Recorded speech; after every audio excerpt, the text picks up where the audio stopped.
कराची के बाद लाहौर में बड़े प्लाजास में आतिशज़दगी के वाक़यात का मामला। शहर की 170 मुकामी मार्केट समेत बुलंदोबाला 460 बड़ी इमारतों में फायर हाइड्रेंट्स और आग बुझाने के आलात की अदम दस्तयाबी का इंकशाफ हुआ है। इसी से मुतालिक मजीद मालूमात हम हासिल करेंगे। चीफ रिपोर्टर इमरान मलिक ने हमें ज्वाइन किया।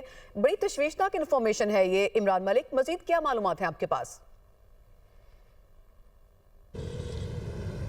देखिए, मैं इस वक्त शालवी मार्केट में मौजूद हूँ और यहाँ पे तकरीबन पिछले 2 घंटे से हम विज़िट कर रहे हैं और सारी मार्केट के प्लाजास को चेक किया है, तंग गलियों में जाकर चेक किया है, ट्रैफिक का जो दबाव है यहाँ पे उसको चेक किया है।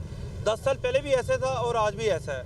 और आप यहाँ से देख लें कि मौजूदा सूरत हाल में इन मार्केट्स में ना तो मार्केट के बाहर ना तो फायर हाइड्रेंट्स मौजूद है, ना कोई ऐसे हालात है कि फौरी तौर पर अगर कोई आग लग जाए तो उसको बुझाना कैसे है, और ना कोई इसकी एंट्री पॉइंट पर जो है सीढ़ियाँ जो है वो भी बेढंगी बनी हुई हैं, और जो एग्ज़िट पॉइंट है ख़ास तौर पे वो भी मौजूद नहीं है, और ना ही इन मार्केट्स के कोई नक्शा जात मौजूद होंगे, क्योंकि जब भी कभी ऐसा हुक्मनामा आता है तो उसको उजलत का शिकार कर दिया जाता है और सुस्त रफ़ी का शिकार कर दिया जाता है, और 6 से 7 माह लगते हैं, उसके बाद रिपोर्ट आती है। जो हालात हैं वो हर तरफ एक ही से हैं। इमरान मलिक, आपने हमसे डेटा शेयर किया, आपका बहुत शुक्रिया।